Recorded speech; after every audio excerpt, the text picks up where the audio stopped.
સ્વાગત કરીએ છીએ। ખાસ કરીને બધા બહેનોને વિનંતી કે જે આપણા ધારાસભ્ય છે રીવાબા જાડેજા એમની સાથે જે આપણા પહેલગામની અંદર જે શહીદ થઈ ગયા એમની યાદમાં આ તિરંગા યાત્રા કાઢવામાં આવેલી છે। આ તિરંગા યાત્રા આપણા લોકલાડી આપણે હાર્દિક સ્વાગત કરીએ છીએ। ખાસ કરીને બધા બહેનોને વિનંતી કે જે આપણા ધારાસભ્ય છે રીવાબા જાડેજા એમને એ રીવાબા જોડાશે અને ખાસ કરીને એના પછી આપણા એનસીસી ના જે કેડેટ છે એ જોડાય, એના પછી વીરનારી બહેનો છે એ જોડાય, એના પછી જે હોમગાર્ડના બહેનો છે એ જોડાય। એના ઓપરેશન સિંદૂરની સફળતાને બિરદાવવા માટે આજે મારી વિધાનસભામાં એક વિશાળ સિંદૂર રેલીનું આયોજન કરવામાં આવેલું અને ખાસ કરીને આ રેલી એવા મહિલા ઓફિશિયલ્સ અને એ પહેલગામ હુમલામાં જેટલા પણ આપણા જ ભાઈઓ છે જે માર્યા ગયા અને આતંકી હુમલામાં જે રીતના એમણે પોતાની જાન ગુમાવી પડી એમને એમના બલિદાનને ટ્રિબ્યુટ આપવા માટે થઈ અને આપણી આર્મ ફોર્સીસ જે રીતના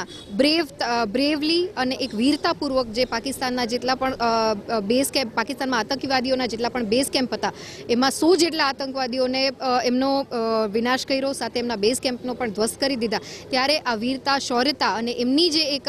બલિદાનની ભાવના છે આપણા આર્મ ફોર્સીસને એમને બિરદાવવા માટે થઈ અને આજે મારી વિધાનસભામાં એક વિશાળ સિંદૂર યાત્રાનું આયોજન છે કરવામાં આવ્યું છે, જેમાં વિશાળ સંખ્યામાં માતૃશક્તિએ પણ આજે પોતાનો સહયોગ આપી અને આ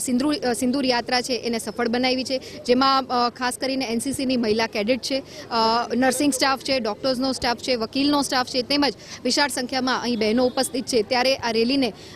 સફળતાપૂર્વક પાર પાડવા માટે હું એ તમામ માતૃશક્તિનો ખૂબ ખૂબ હૃદયપૂર્વકનો આભાર માનું છું। એ રીવાબા જોડાશે અને ખાસ કરીને એના પછી આપણા એનસીસી ના જે કેડેટ છે એ જોડાય, એના પછી વીરનારી બહેનો છે એ જોડાય, એના પછી જે હોમગાર્ડના બહેનો છે એ જોડાય, એના પછી જે નર્સિંગના બહેનો છે એ જોડાય અને એની પાછળ તમામ જે સંગઠન આપણા પહેલગામની અંદર જે શહીદ થઈ ગયા એમની યાદમાં આ તિરંગા યાત્રા કાઢવામાં આવેલી છે। આ તિરંગા યાત્રા આપણા લોકલાડીલા ધારાસભ્ય બેનશ્રી રીવાબા જામનગરની અંદર આ વિશાળ તિરંગા યાત્રા સિંદૂર યાત્રા આપણા દેશના નવજવાન